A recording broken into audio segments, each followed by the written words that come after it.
passing through the depths of outer space. Damn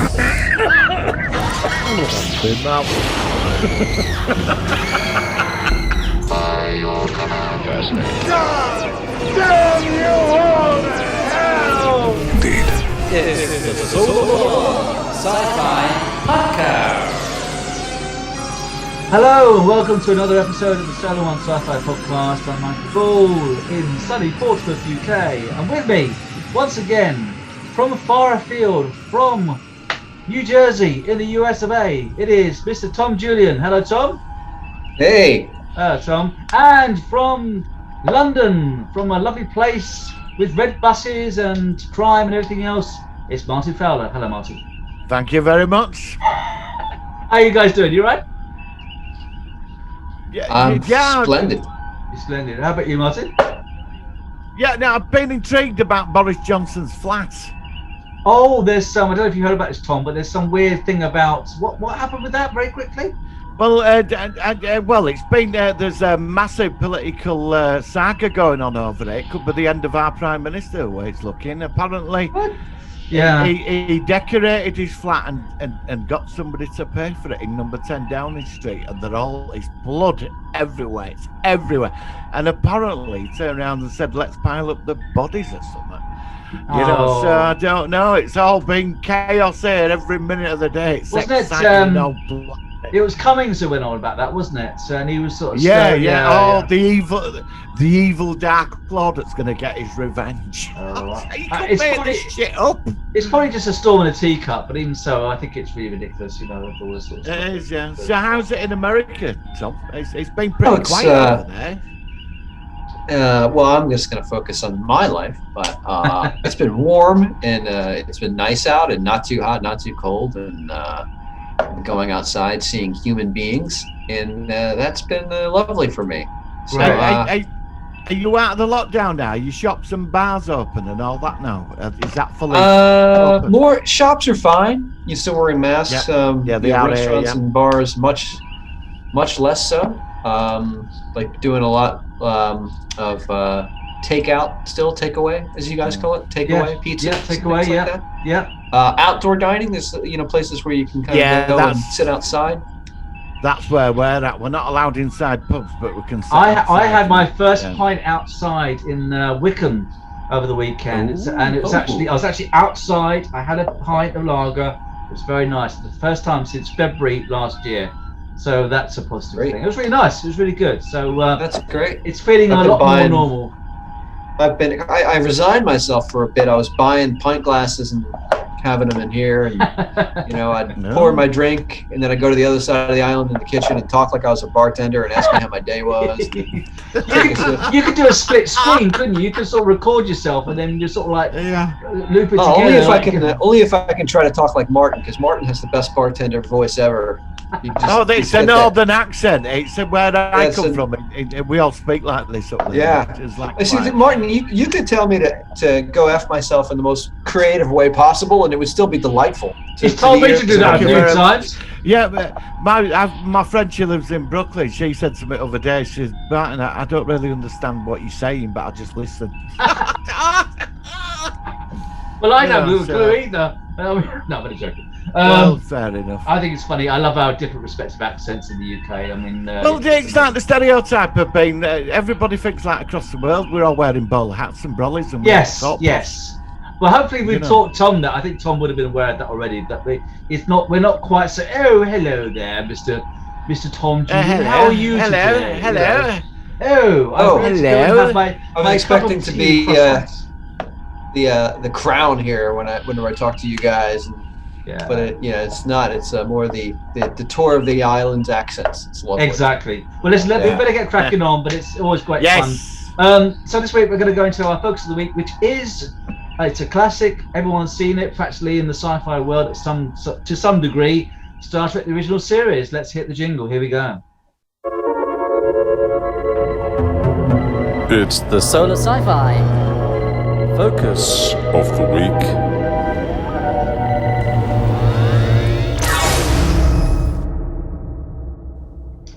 All right, so the reason we've done this week is that we are slowly going through all the respective Star Trek shows. We've done almost all of them now.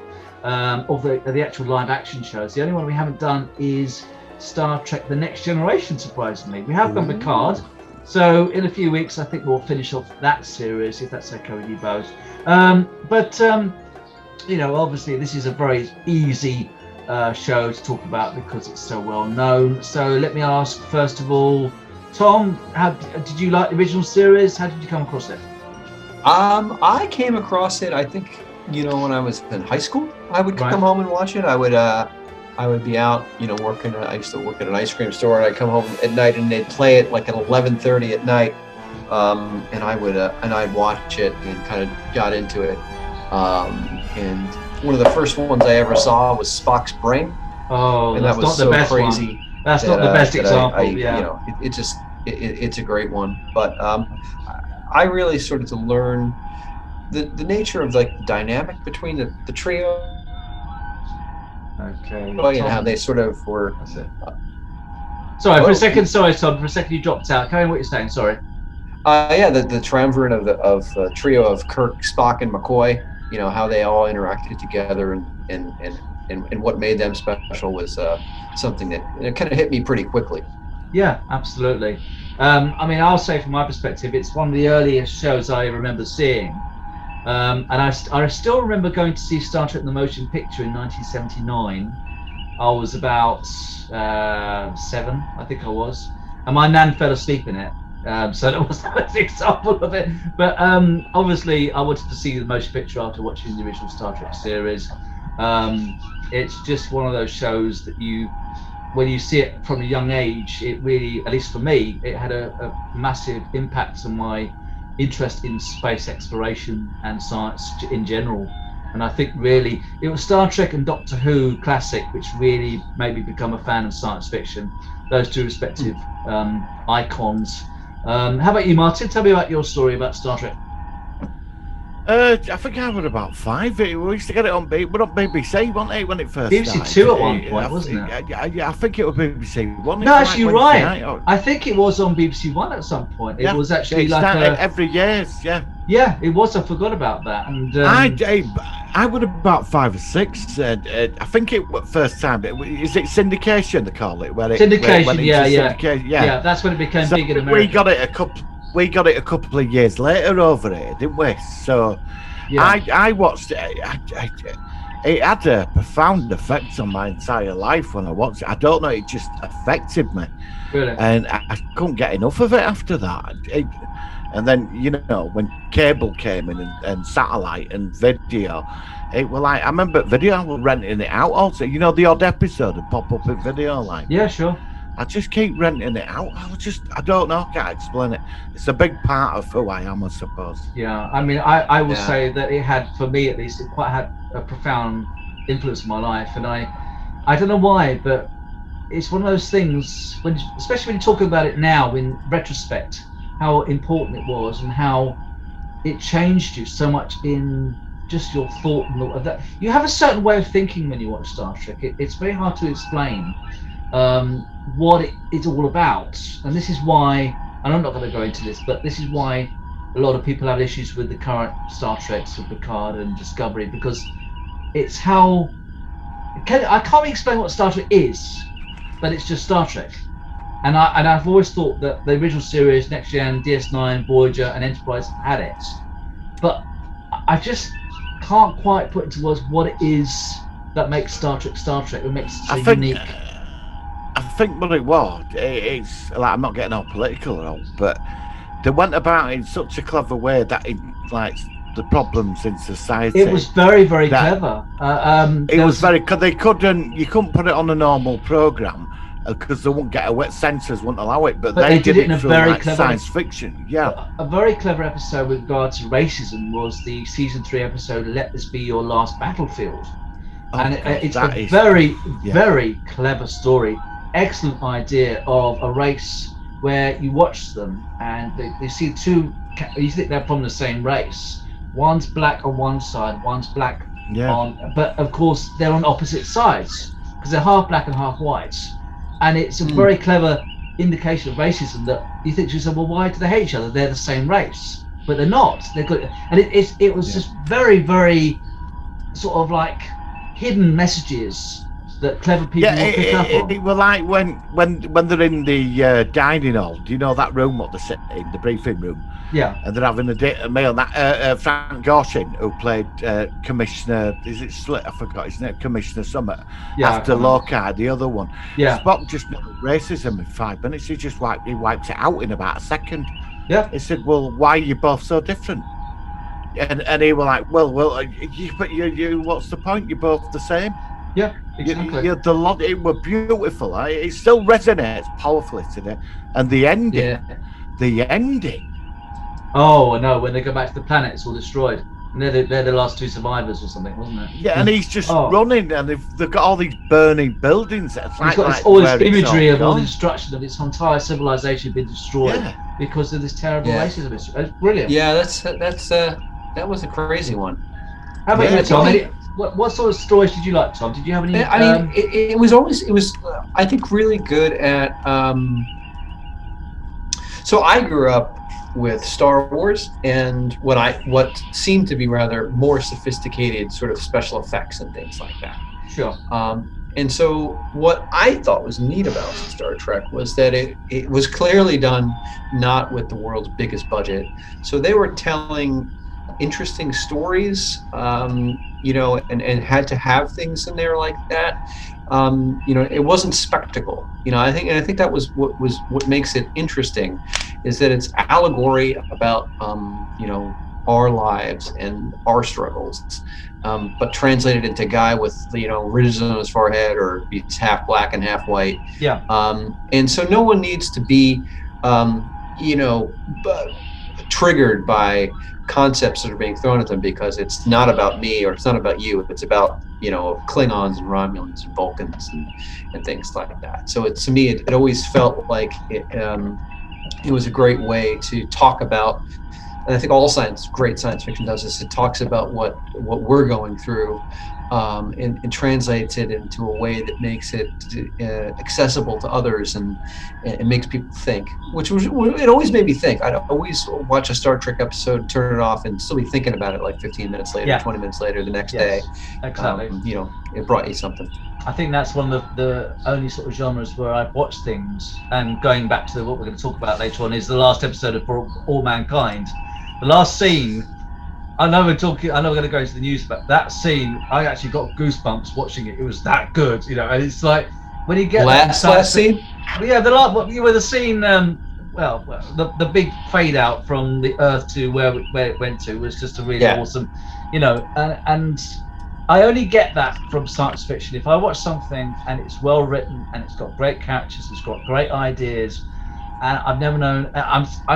The thing is, I'm in quite a minority. I mean, a lot of people just don't get science fiction, and that's fair enough. We're all different, but I consider myself very lucky to, have learned just what science fiction could give me, and obviously you two have as well in your own respective.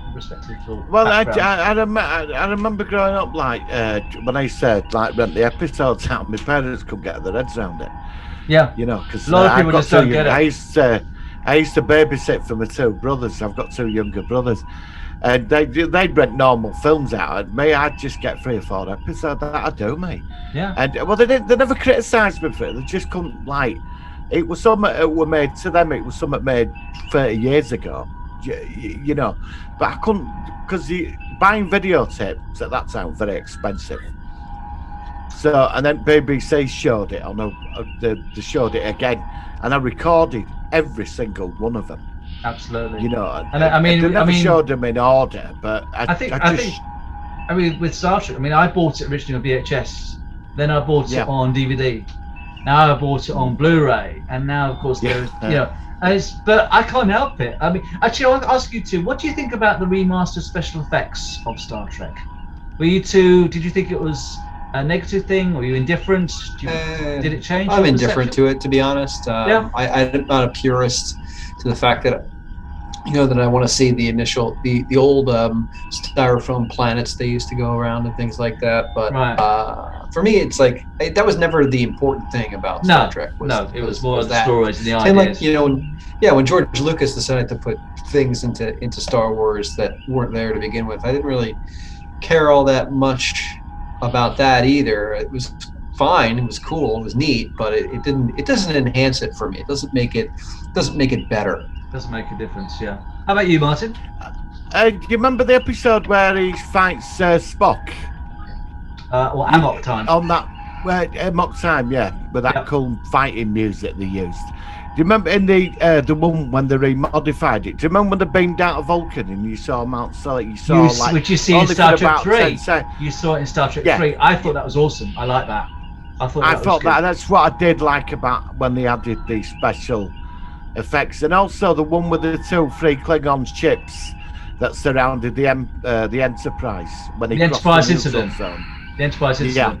Yeah. One of them, they changed it. Yes, Warbird, they did. Yeah. That was very clever. They made it to a normal Romulan Warbird. Yeah. What about the Doomsday Machine special effects? That episode was pretty good, I thought. Oh, excellent. Yeah. Yeah. So, like you said, I mean, it's not everyone's. It's just how you perceive. I think it was actually helped it.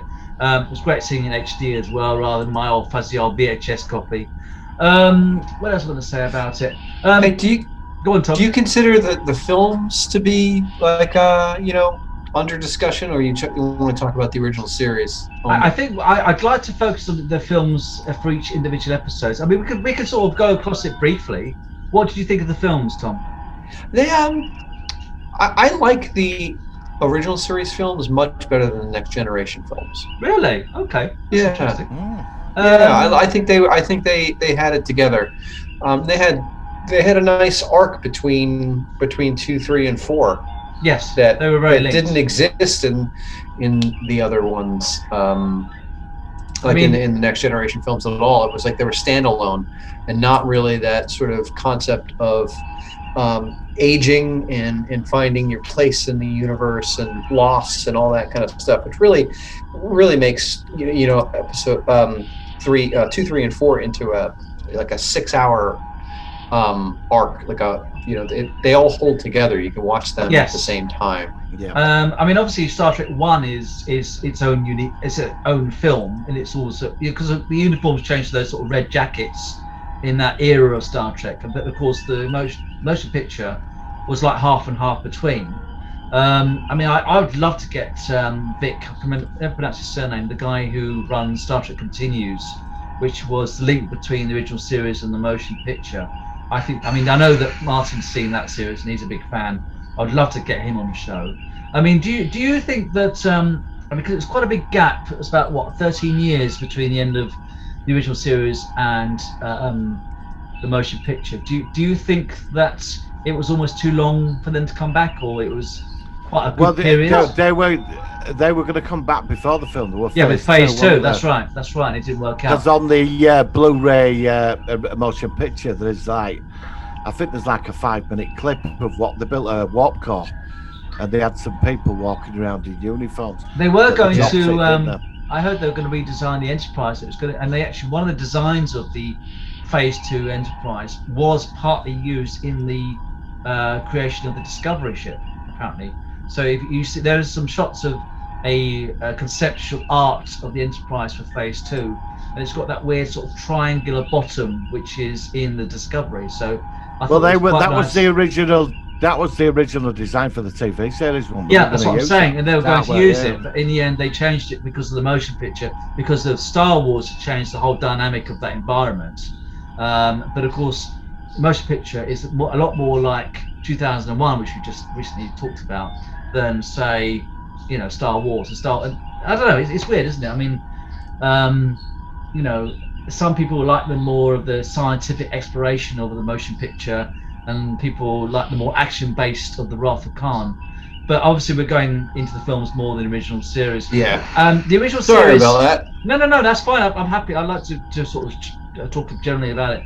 A lot of people think that the third season was the least good. Did you think it had dropped in Spock's brain? Well, that's what we just talked about.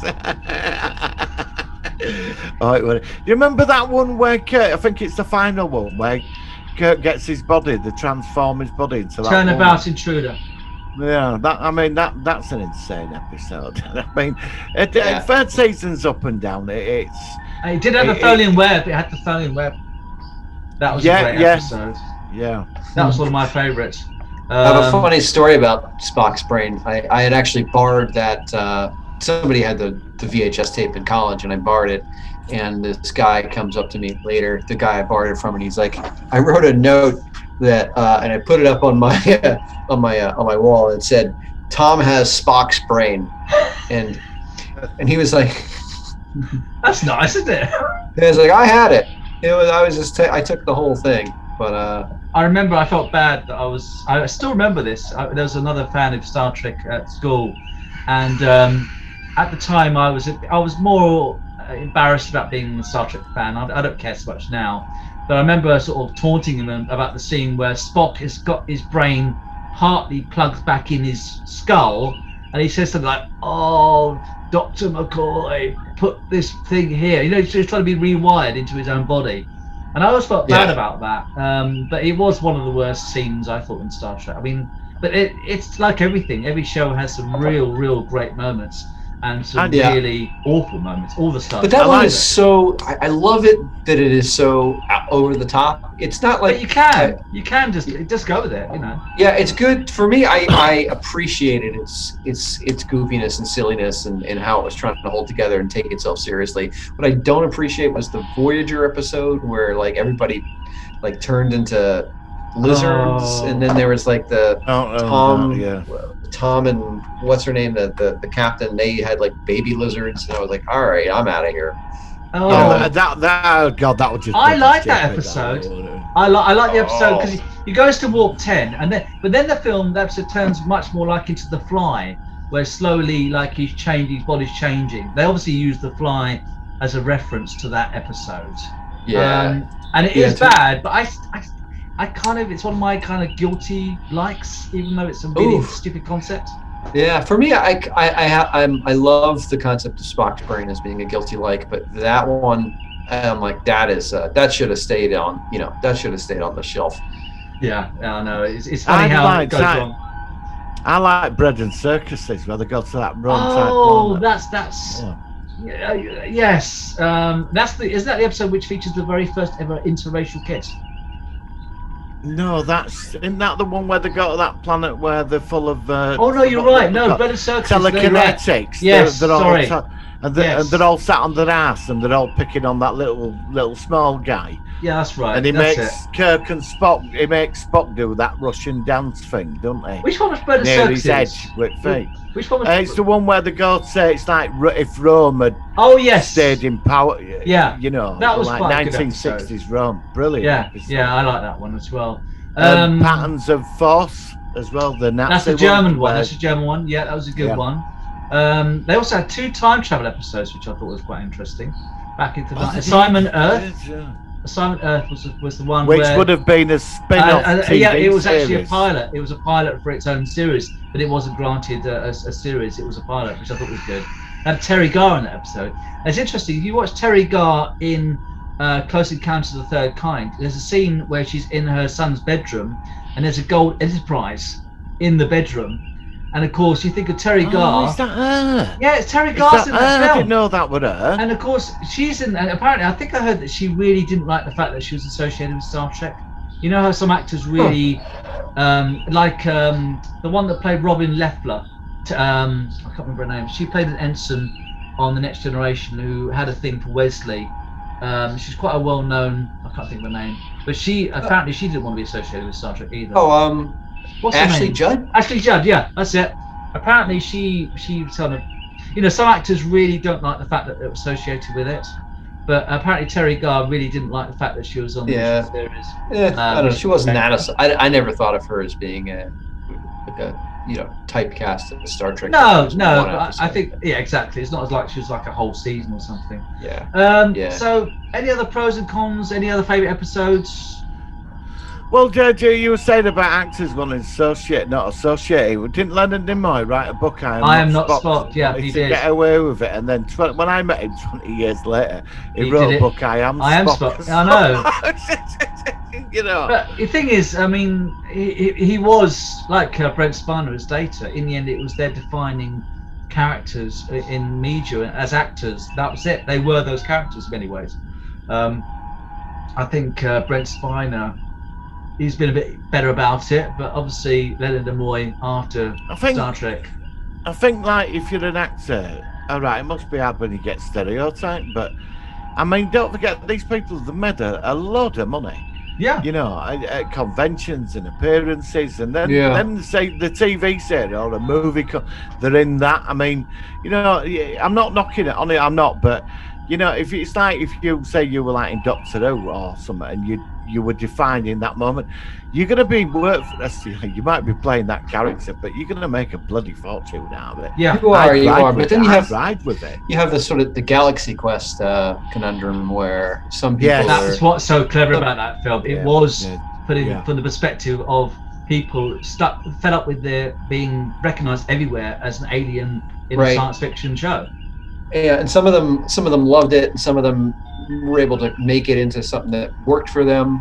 You know, other ones weren't. Some of them really liked Um, it. Some of them it changed their lives. I mean, I think like Garrett Wang, who played Kim on Voyager, it changed his life. He loved it. He really embraced it, from what I can see. Well, And, Patrick Stewart were in denial, wasn't he? Yes, when he did it? was. And now he milks it now. Doesn't he? He's Well, I all think- over it now. I can only assume that, I mean, of course, after Nemesis failed, he said he would never want to be associated with Star Trek again. But then I think I can only assume he was offered quite a lot of dosh to come back as Picard, and same with Brent Spiner. I think a lot of the money in that series actually went for their salary, I think. But it's fair enough. I mean, you know.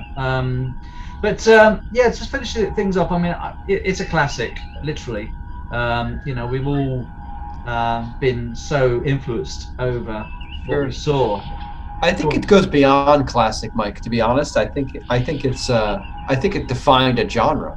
Yeah, It invented itself. So Star Trek in itself is a genre. absolutely. The same Like as Star space- Like Yep. Star Wars is more like a science fiction fantasy, but it really Yeah. had that defining moments. But Right. Star Trek had more of a proper science fiction in American culture. Yeah. I think Doctor Who was another big one over here as well. But Yeah. they're the two I think biggies. it's amazing that, like, in America at that time, and we were like over here. We got it I think we got it about. I think it went out. It finished in '69 in 69, America. yeah, 69. Yeah. And I don't think we got it till '71. So because it got into they put it into syndicate. They have to have so many episodes for. 100. I think it's Syndication. well, actually, because from what I understand, syndication is really successful if they make 100 episodes. And Yeah. that only made 79. But it's still Yeah, the first it's still season. The first season is nearly 30 episodes. Yeah, it's about you know. 28 Yeah. episodes. It's really, Yeah. really incredible amount. And these are Yeah, big, it's- and each episode's like 50 minutes long. You know, Yeah. so it's it's quite surprising. But what I'm saying is, like, in America, it went into Europe and it went like all over the world. It created this like connection with people. And we all got something out of it. I mean, I saw footage on YouTube of the first ever Star Trek convention. I think it was. Oh, I've seen that. Yeah, Back it's in very 70s. yes. And the actors have been out of work because William Shatner said he was skint for years after that. You know, and they turned up, but they thought it was just like a few people in the hotel. The police had to come, and there were like 15,000 people trying to get Yeah, in they were completely just shocked. to see him, and they Yeah. couldn't believe what they were. And this were a few years after. So it's had a profound effect on the three of us. We're all from different parts, and Yeah. all of us we're all connected. It's to it. funny you mention that because I have met so many people that Star Trek means a lot to them, like beyond what anything like Star Wars or Marvel or anything else. It's helped a lot of people to get through parts of their lives that are really hard Yeah. because you kind of you Absolutely. identify with the Definitely, mate. characters and you identify with the world and the universe. You know, and I know some folks that have gone through some depression and loss, and they have fallen back on Star Trek as it being an incredible grounding part of their lives, which really speaks to the nature of what it's about, because Star Trek in its essence is aspirational. It's about living better, doing better, being fair, not using your fists right away, using your mind and looking for our better nature. So, I mean, it's in that sense, I can understand why, years later, hundreds and thousands of people would show up to meet William Shatner and things like that. It's sort of wonderful in that way. And sometimes, people can derive the fandom and say, hey, it's it's for nerds, or it's for this, or people are obsessed and they want to live in another world. But ultimately, I think it's a nice place to want to be. I think it's more accepted now than it was, say, 10, 15 years ago. I think that kind of culture is more understood. It's funny. It is more understood. There's more, like, nerd chic is more of a thing. But Star Trek, for me, has sort of aligned more towards the culture and the entertainment that's happening today. Like Voyager and Picard were more like, shows that are out today than truly defining moments. Or like defining cultural things. So when you think about Discovery, it's not necessarily standalone. There's other things that are like it, right. And so I think almost like the culture is aligned more towards Star Trek. But it meant a lot to me. It helped me decide I wanted to write semi-professionally. It brought out the idea that story and twists and big concepts were the most important thing, right? And getting people to believe in and want to be with your characters was super important too. So I mean, it's absolutely influenced me in a huge way. Even though the stuff I write is very un-Star Trek-y. But it was like the trigger. It's put you in that direction to make your own interpretation in the science fiction world. That's how it gave you that idea that this is something like this. This is sort of such a unique environment. I think it defined people's beliefs in something better as well, and how to be a better person. I'm not getting like over dramatic, but I mean, I follow a lot of the beliefs on it, and I try to live my lifestyle. I'm not perfect, but I try to go with it. Represents the decency in people. Yeah. I agree with what Tom just said. But instead of using your fist, you look at the situation and you try and from a different perspective. Negotiate. Right. Yeah, and I think you're so right with that. I really agree with that. Thank you, Martin. I would say if you are going to use your fists, you clamp them together and you smash a lizard guy. that's what you use. And don't forget, you've got to do lots of shoulder rolls as well. Lots of shoulder rolls. Just before we finish on, I have to go to the Gorn episode. The fight scene with the Gorn episode. Oh, come on! And he builds a cannon. Yeah. Sulfur and diamonds, and then I don't care. It's fun. I loved it. And it's the first time we saw the Vasquez rocks, which you see all the time in various Star Trek series. So thank you guys. I think that was a really good topic, and I'm surprised I've done it before. Very special topic. I'm glad you brought it up. I'm so glad we get to talk about it. Thank you. And we are going to still do another one for the next generation, plus the movies at some point as well. So plenty more to come. So I think at this point, let's go into the Solar One Sci-Fi News. Are you ready? Here we go. Oh boy. Here we go. Working. Solar Sci-Fi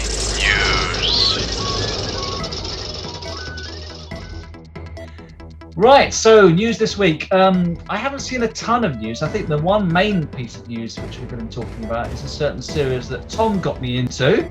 Thank you, Tom. Oh boy. I've always said to Tom how much I'm grateful about this bloody series because it's that good. And of course, that is For All Mankind, which finished last week. After that, they've done 2 seasons now, haven't they? So, all right, Tom, tell me what you thought about it. So, should we set the table for All Mankind? It's a series set in during the height of the space race, where the Soviet Union has beaten the United States to the moon. Alternate history prevails.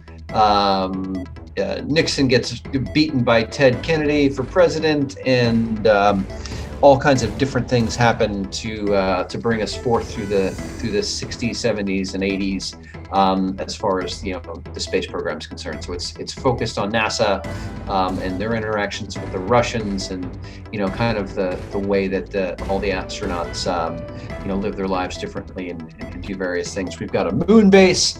We've got Russians next door on the moon. We've got we're up to like Apollo 79. We've got all kinds of things going on. and it's a really cool series from Ron Moore, who gave us Battlestar Galactica, yeah, exactly. yep, and Deep Space Nine. So he brings a pedigree to this series, which is really important. It's on Apple TV. If you want to watch it, and it's got 2 seasons which have just ended. 1 and 2 are now available to stream, so you could have 24 hours of For All Mankind. Yeah, so absolutely, and it's well worth it.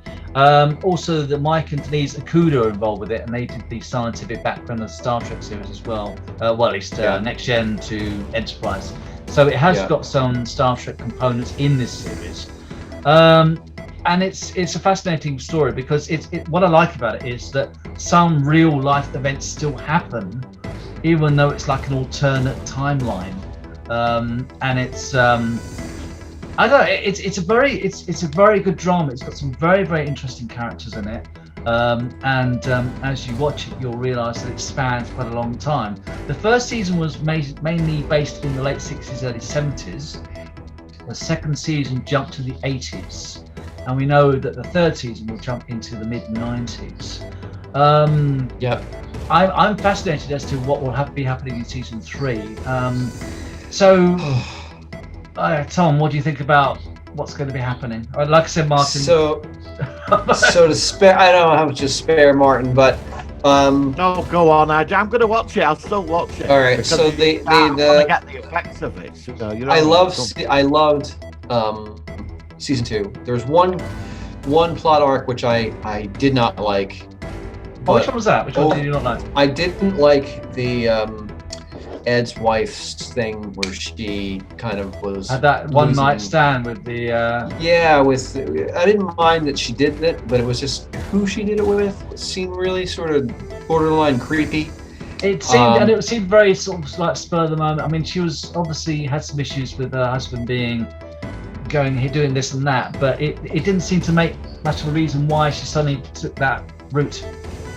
Yeah, I would have been happy if it was anybody else, except it seemed to be with a younger person that was almost like a sort of quasi family type. She was friends with her son, and it was a little much for me. But beyond that, and we can just get away from that, I loved all of season 2. I thought it was excellent.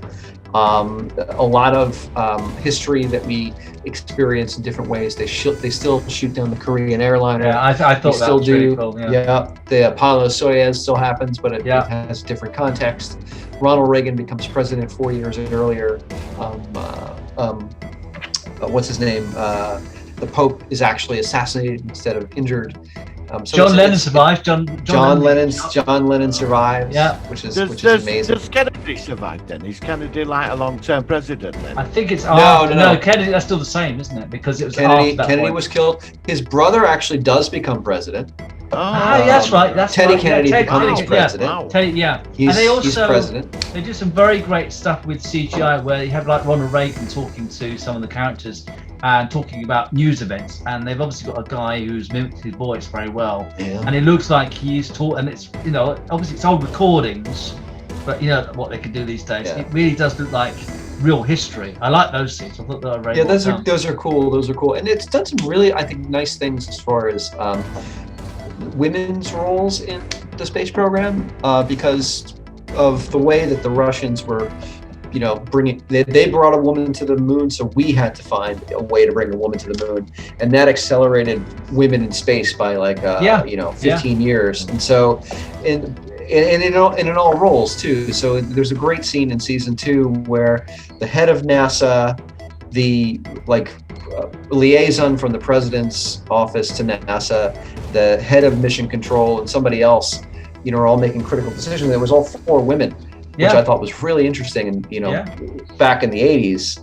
So they do some really great stuff there, and also do some neat stuff with the way that technology has advanced. They have cell phones or mobile phones in 1985. They have electric vehicles and things like that. So there's leaps in technology that are happening. Which of course mirrors the Second World War, when of course a lot of technology had to jump ahead very, very fast because it was a world war. I mean, we won't go too much more into this because of course we are going to have a full episode focusing on this when Martin has seen the entire series. I'm gonna get into it this weekend. Honestly, so you've got some. Watchmen. I was going to say you've got some small spoilers, Martin, but I think basically, although there's some things, it shouldn't affect your enjoyment of the series. Is it very political? I love it. You know, have you got a lot of political intrigue in this? Somewhat. There's some like Russian espionage type scenarios going on. There's a lot of interactions with the Russians this season. I saw a clip where I think it's the Americans. They launch a ship from the ocean or something. Oh yeah. Yeah, they launched their rockets from the ocean. Sea Dragon. Yeah. And then of course you've got the new updated space shuttle, which of course is called Pathfinder, I like it because it looks like a standard space shuttle, but it's got curved wings. It has got like it's just slightly different. I just like that. I like the idea of an alternate. It's really cool. So what happens? The scene I've been watching clips. You know that airlock business with that Russian? Was he spying on them then? And did he kill? No, I think he was torturing that Russian, wasn't he? What happened there then? So where did he put him in that airlock or something? Yeah, do you want us to spoil that? That's what I was season 1. I don't want to rack it for you, but all right. I love that actor that the guy playing the Russian. I think he's fantastic. He was in other stuff too. He's always very magnetic. Right. Let's just say there was the end of season 1. There's sort of territorial issues in this, and of course the US have got a sort of moon base. Well, not a base. Well, it is a moon base, but I always think of a moon base as Moon Base Alpha from Space 1999. It's not like that. It's like. Well, it would be, I mean, if you think about it, I mean, everybody's moving towards the moon now. Yeah, it's like it's happening now. In America, you've got Elon Musk, and you've got Blue, the Amazon fella, Blue, whatever it is, and I know the guy. The Chinese, the Indians. It's very interesting. So I have theories about season 3. Michael, should we hold them, or let's hold? Why don't we hold it for our? I don't want to look. I feel awful now. No. Really let rip on this. I'm holding you back. What we've done is we've obviously gone into it to a degree. We're going to go into it a lot. Once you've watched it all, we can really bounce off all three of us together. Right. So it's a sort of contemporary. Next Wednesday, we'll dedicate the entire show to this. Okay, so you've got to watch. I'm going to watch it this week. You're going to watch 20 episodes. There's 20 episodes in total at Mountain. So he's got about 14 hours of homework. Yeah, you're way behind now, so just no pressure. Well, if season 2 magically appears on the screen just from nowhere. Yeah, because you were talking about now going into digital stuff. You were sort of showing interest in getting. I was gonna just discuss that after you finished. I'm actually uploading a video right now. Let me just ask Tom before we. Is that all you want to say about the show for now, Tom? No, I want to talk about it for another hour, but. I suppose I did. I'll invite myself for that one. Yeah. We can't. I mean, Martin has seen the previews of season 2, obviously. But it's a thumbs up from me. It's a really good show, and you'll love it. I think you'll like it. Wonderful stuff going on. I personally like some of the cooler military stuff, where just a neat thing where you've got like Marines on the moon hanging off the side of an Apollo lander. It's really cool. I think also have they got guns in that? Have they got like guns? We're not going to say too much, but the guns are involved at some point. But I tell you one thing, which it does remind me a bit of just how well the characters are written in The Expanse, and this series also has some really solid characters. You'll love it, Martin. If I know you, I think you'll really like it. I'm starting this. Okay, I'm starting honestly. Friday. I've got no plans this weekend. Friday, I'm in. Right. Okay. So let's moving on. You wanted to quickly say about digital stuff and what you were doing on that side, Martin. Yeah, I just wanted to ask you both your opinion. Actually, over last week I did a panel a couple of days ago with some Blu-ray collectors, and. There's rumours going about that Warner Brothers and even Disney and certain big companies they're not releasing physical media anymore. They're releasing new stuff, but like the back catalogues, even or it's some company like some company it's redistribute them, but trying to turn them into cult movies like 101 Films and they like reissue it, but they add extra bits to it. Right. But it's I'm getting rid of a load of them. I boxed hundreds of them. I didn't realise, and it's like. How do you both feel about it now? Do you think it's over? Do you think that's it? Do you think we're going to be streaming and hard drives now with everything on? Let's go with Tom. What do you think, Tom? So the idea of physical media going away, that had always been a niche thing. Like people that are real true fans are buying the physical media, as opposed to the folks that can just watch it on their DVR. So I think that it's something that is inherent to the experience and the aficionado, where you want that thing, you want the liner notes, you want the crisp, extra quality, blah blah blah. Yeah. But I think that would, and those are they're expensive too. Like it's Blu-rays are pricier. Yeah. And they bring more for the collector. So I think that those things are meant for people that don't care about digital, or they care about it, but they really want to have the thing. But it's so much easier now. I've got some streaming platform. Just press a button and it's there, isn't it? I think. Let me say my point. I think, from my perspective, that if I like it, whether it's music or whether it's a film, in the past I've always wanted to have what I call, quote, my copy. Whether it's a CD, whether it's an old vinyl, something which can't be taken away. Whereas, and it might be old-fashioned, but if I have a favourite film, I've got to have it where it's mine. Streaming is for me at least, is a good way of testing something out to see if I like it. And if I like it, then I want to have a copy which is my own. And so I think what will happen is, because obviously you can download digital copies of films, and you can keep a copy of it, it won't be taken away. And then of course, like what I've done, is I've got a 14 terabyte external hard drive. Yeah. If I buy a film, it's mine, and it's not the same, but it still can't be like on a streaming platform where it can be like re-edited or taken down. It's my copy, and nobody's going to grab that. So I don't know.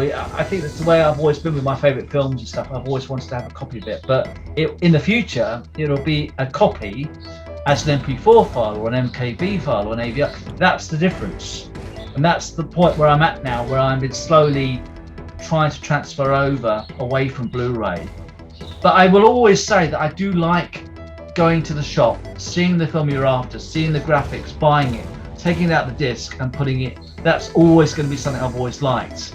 But I don't really do it so much now, unfortunately. There's. So it's strange. It's very strange. Apart from the CEX shops, they're like game. In America, you have GameStop. I think we've got the equivalent. It's called CEX here, where you trade games and movies in.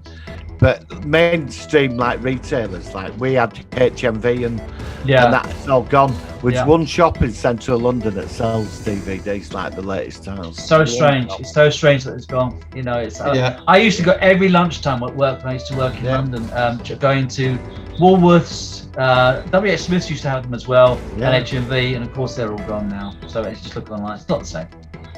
Thank you. That is true. I was curious about what you both thought about that. I think it's just the way it's the state of change. And eventually I think like me, I'll always want to have a digital copy of all my favourite media. And then what I'll always do is I'll back it up. I get 2 hard drives, and so if one crashes, that's the risk. You get a hard drive of all your films, it crashes, you lose everything.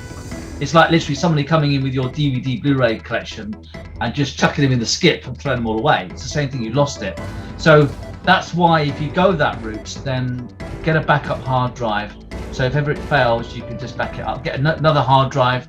You can do it, but just do it in a way which is sensible. And then the best thing is, of course, you don't have to get off the sofa to get the disc to change it. It's the ultimate in laziness. You can just literally Yeah. go through your file archive, which I've done, and just literally put anything. Well, there's a bone-idle way of doing it. A question for Tom. You've got Apple TV. Do you need to have a Mac to use that? I use it. I can watch it on my laptop. All right. So can you buy a Mac box to like stream Apple TV? You don't need to use a Mac then. No. You don't need to use. You can have the little thing, or my laptop isn't an Apple, so you can watch it on your phone. You can watch it on the web, etc. Right. Etc. Cool. Okay, then, James. No, thanks for that. I've done this big video this afternoon about. Yeah, I'll check it out. I'd like to see what you've I'm got. just really curious because it's just that I'm clearing out loads of Yeah, well, I mean, films I forgot about. I'll have a bit more of a chat with after we've done the recording, Martin, if you've got some more info. So. Now, I haven't got much in the way of sci-fi news at all. I don't know what you guys have seen. All I've heard is that LeVar Burton, who was asked whether he's going to appear in season 2 of Picard, apparently not. He says he may well appear in season 3. So, like I said, that there's been, I don't know about you two guys, but there's been nothing out there. There's no news hardly at all. LeVar Burton's going to host Jeopardy. Oh yes, I heard about that. I heard about that. I read that. Yeah, I heard about that. A triumph. I signed that and spread that around. Never seen Jeopardy. Never seen it. Oh, I know of it. I know of it. Wonderful show. Alex Trebek. Well, watch the Saturday Night Live Celebrity Jeopardy parodies. It's hilarious. Yeah. Okay. Cool. The only other there's a Black Captain America. Oh, okay. Did you? Yeah. What did you think? Falcon and Winter Soldier. What did you think? I don't know. I think it held together nicely. I liked it. It wasn't quite the. There were the bad guys and the good guys were very blurred together to some degree. Right. You know, and there was a interim Captain America who turned into a psychopath. Yeah. I enjoyed it. I didn't have the same connection to it I did to WandaVision. I didn't wake up, at 5 o'clock in the morning to watch it before work. Right. So that was but I enjoyed it. Well, I'm going to check that out. Well, I'm still got to go through the Marvel films, but I will watch this series eventually as well. So everyone's done that. A lot of some YouTubers that reviewed it, they really panned the final episode. I thought the final episode was spectacular. I really did when he came out as Captain America. I really just thought it was very powerful. I really enjoyed Winter Soldier's Falcon. Well, it's Captain America. You enjoyed it? Yeah. Cool. I enjoyed it. Sometimes I don't know what people expect. You can never please everybody. There's always going to be someone that says it's too much like this, or We've got the big one next month in June, Loki. Ooh, that's going to be terrific. Yeah, traveling to parallel universes. Well, I know of Loki now because I'm far enough to know. So I like his character, so that might be quite. I'll definitely check that out. I'm going to check it all out eventually. Go on, Tom. What I love about the Marvel series is that they were using the same actors from the TV show. Sometimes when you switch to the small screen, it's totally different actors and stuff, and it's always so lame whenever that happens. And of course, what's showing is that the differential between TV and movies is slowly blurring. This is another state of change, like with the digital stuff that Marty was talking about. That now, a good example is the Star Wars stuff, where all the Star Wars actors from the relevant films, if a lot of them are coming back in these new spin-offs, and the same with the Marvel stuff. And of course, even 5 years ago, it would have been some more inferior production with different actors replacing the actors on the big screen, and that seems to be an interesting new change. I think it's because it's Disney properties. Maybe, but I would have thought that other people might follow suit if they've got enough. Well, I mean, Disney's got the money. If you've got enough money, the actor will come back. And I think they have really decided to treat Star Wars and Marvel as like they're the jewel in the crown, because they really are. Absolutely. They're the jewel in the crown of Disney in a huge way. So if they keep the quality up for those, that's a pipeline that'll keep chugging for the next 20 years if they do it right. Well, I'm going to keep watching. I do have some Marvel news that I forgot actually this week. There is something. I don't know if you saw the Netflix shows. I didn't know. Daredevil, Punisher, And what's happened is Marvel is they're bringing the actors back, but they're going to reboot the series with the same actors. So the Netflix Marvelverse, that part of it is not canon now. Right. So the guy that played the Punisher, which is Spectac, he's coming back. The guy that played Daredevil, they're re-altering it all. They're going to, it's like a fresh start. Wow. Which is a bit weird, really. I don't know if you've seen the Netflix stuff. I do recommend Daredevil and Jessica Jones. David Tennant's in the first season as a super villain. Right. Brilliant. He's Well, a look, serial. sounds like it's worth checking out. Now, I think actually we're going to split now at this point. I've got a few things to do, so we're going to shoot off. But yeah, thanks, guys. Another great show. We enjoyed it. Yes. Brilliant show. And next week, if possible, we'll try and do For All Mankind. If not, we'll work it out what we're doing. We'll catch you. Actually, we'll end with Star Trekking Across the Universe because it's the Star Trek episode.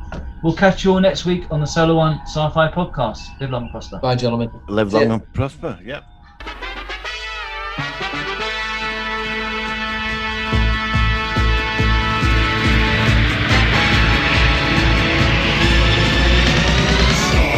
Trekking across the universe. On the Starship Enterprise under Captain Kirk. Star trekking across the universe. Boldly going forward 'cause we can't find reverse.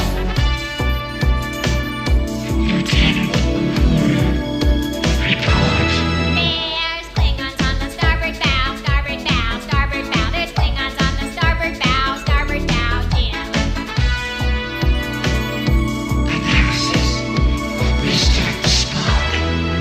It's life, Jim, but not as we know it. Not as we know it. Not as we know it. It's life, Jim, but not as we know it. Not as we know it. Captain. There's Klingons on the starboard bow, starboard bow, starboard bow. There's Klingons on the starboard bow, Jim.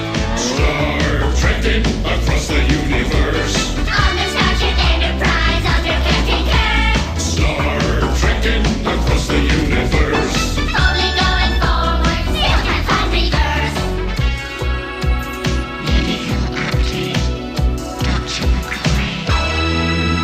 It's worse than that. He's dead, Jim. Dead, Jim. Dead, Jim. It's worse than that. He's dead, Jim. Dead, Jim. Dead. It's life, Jim, but not as we know it. Not as we know it. Not as we know it. It's life, Jim, but not as we know it. Not as we know it. Captain. There's Klingons on the starboard bow, starboard bow, starboard bow. There's Klingons on the starboard bow, Jim. Starship Captain James T. Ah, we come in peace, shoot to kill, shoot to kill, shoot to kill. We come in peace, shoot to kill, men. It's worse than that. He's dead, Jim. Dead, Jim. Dead, Jim. It's worse than that. He's dead, Jim. Dead, Jim. Dead. Well, it's life, Jim, but not as we know it. Not as we know it. Not as we know it. It's life, Jim, but not as we know it. Not as we know it. Captain. There's Klingons on the starboard bow, starboard bow, starboard bow. There's Klingons on the starboard bow. Scrape them off, Jim. Star trekking across the universe. On the Starship Enterprise under Captain Kirk. Star trekking across the universe. Only going forward and things are getting worse. Engine room. It's just that. You cannot change the laws of physics. Laws of physics. Laws of physics. You cannot change the laws of physics. Laws of physics, Jim. Ah, we come in peace, shoot to kill, shoot to kill, shoot to kill. We come in peace, shoot to kill. Scotty, beam me up. It's worse than that. He's dead, Jim. Dead, Jim. Dead, Jim. It's worse than that. He's dead, Jim. Dead, Jim. Dead. Well, it's life, Jim, but not as we know it. Not as we know it. Not as we know it. It's life, Jim, but not as we know it. Not as we know it, Captain. There's